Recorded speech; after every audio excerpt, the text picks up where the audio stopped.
Hey guys, so some months ago I received an anonymous ask on my Tumblr asking me about beginner tips on using watercolors. So I thought, hey, why not make a guide for you guys on what you need to know for getting started on watercolors. And I think some of you guys don't go on my Tumblr, so you guys wouldn't have seen the anonymous ask and my reply to it. So I thought putting up a video onto here would be much more useful. So the first thing I want to talk about are the things in front of us, the basic items for watercoloring. So let's get into more detail about each item. The first item I want to talk about is the most obvious one, the watercolors. But I want to focus more on the aspect of tube versus pan watercolors. So here I have my Winsor & Newton watercolor set, which many of you guys have asked me about. These are tubed, which you can see here. As for comparing pan and tube watercolors for quality, I actually don't notice a difference between the two.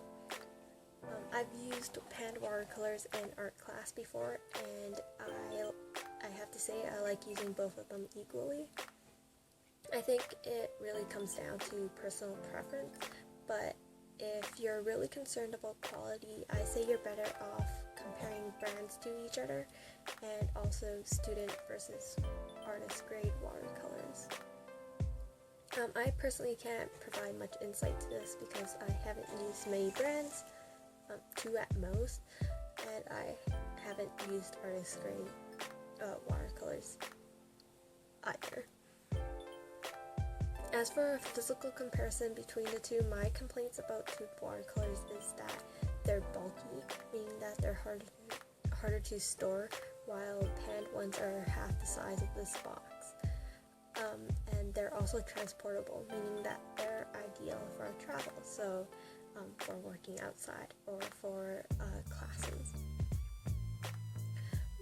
The tubes themselves can also be a problem because of dried paints, which you can see here.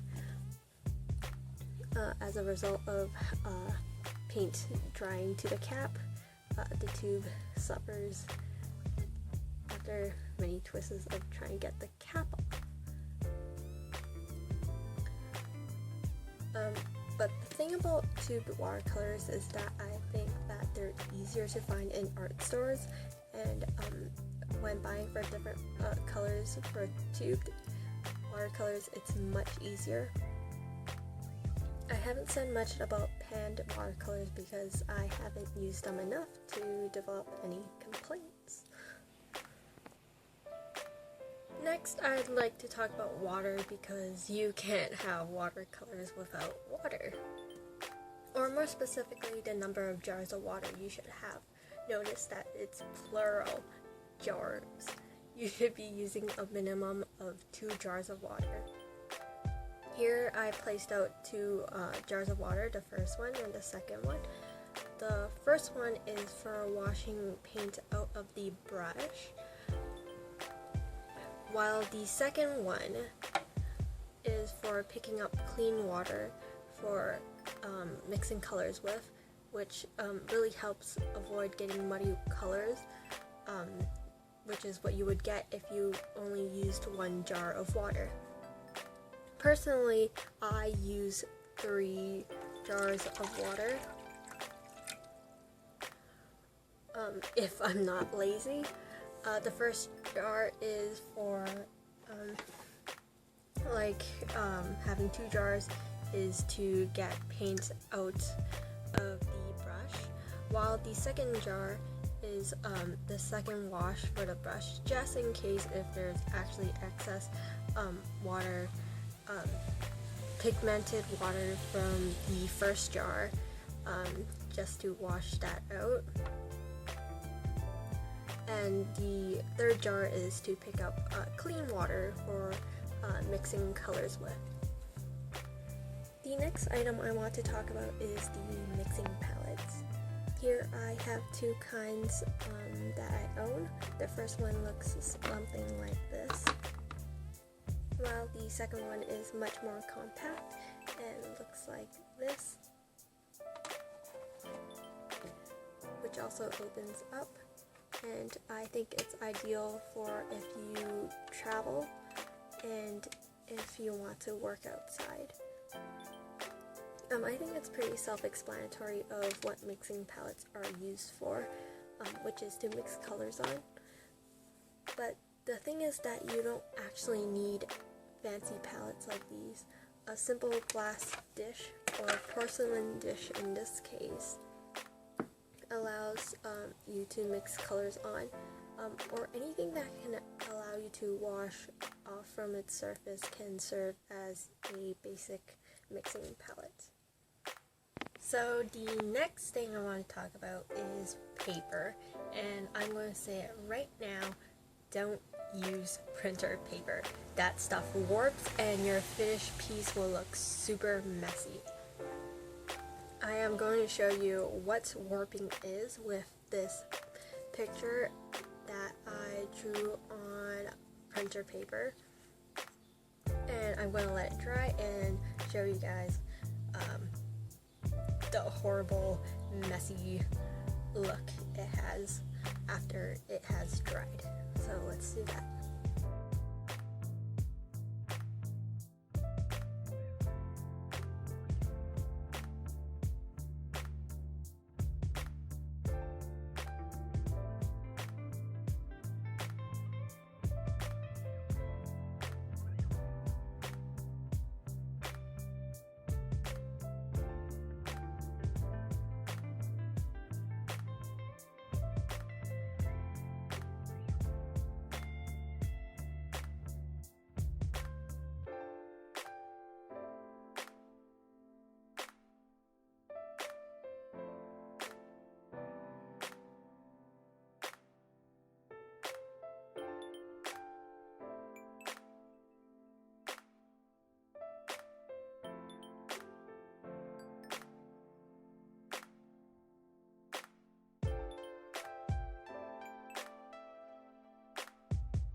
So after 45 minutes, this finally decided to dry. So here you can see the warping. So printer paper is 20 pounds, which is super lightweight, and this is why it can't handle water and warps. I even consider this pad of 80-pound paper to be way too light, even though it claims to hold watercolors. It still warps like crazy, just to a lesser extent than printer paper does. So as for the paper I do use, it's these pads of 140-pound watercolor paper. They still warp, but they're not really that noticeable. If you don't want warping, I suggest you learn to stretch your paper. But the warping in these 140-pound paper isn't that noticeable, so I don't really bother to do that. As for cold versus hot press paper, I think it's all down to personal preference. I actually like using hot press paper because the colors come out much more vibrant, but since the art stores I've gone to have more cold press paper in abundance, I just use that. So the next basic item I want to talk about is this here, which is the paper towel, or in this case, facial tissue. So what this item does is it helps you control the amount of water or color you happen to pick up onto your brush. It's also used if you happen to make mistakes and you want to wipe it out from your finished piece before it dries. So the last item I want to talk about is the brushes. Now I really don't have much to say for this, but since my channel is consisting mainly of manga drawings, I'll tell you guys that round brushes are good for manga and cartoons. Also, another tip is that you shouldn't leave your brushes bristle down in water as it ruins them. I had a bad habit of doing that when I first started out, and I've been scolded many times for this, so don't do it. So for the last segment, since I'm done telling you guys about the basic items, is mixing the pigments. people seem to really have the most difficulty with this, of getting the right consistency of watercolor paints. So I am going to show you guys what you should do and what you should not do. So the first thing is that here you can see the watercolor paints, and the consistency of the paint should not look something like acrylics or oil paints being placed on a canvas. It should not look like you're just getting the paint straight out of the tube and just applying it like this. It should not look like this. You should not be getting the paints placed on this opaque. Here, I will show you guys what it looks like, and it should not look like you're just putting the paint directly onto the paper.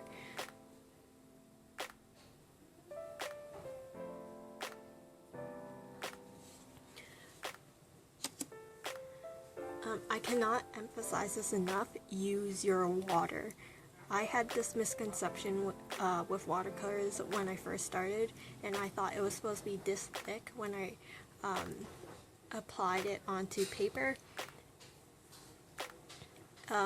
You should not do this. I can't emphasize this enough. Use your water.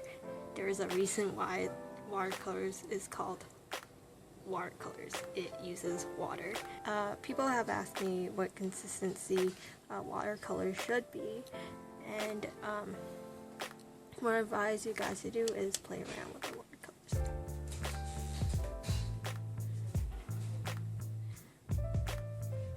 So what I do is I dilute it into something that looks kind of like the consistency of inks,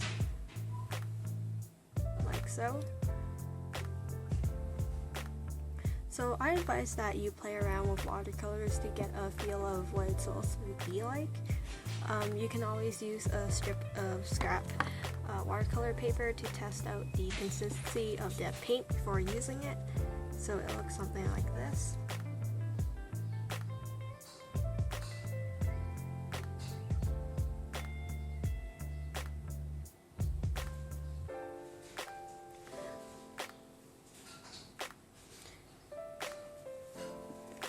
So yeah, that's how my consistency of watercolors is usually like.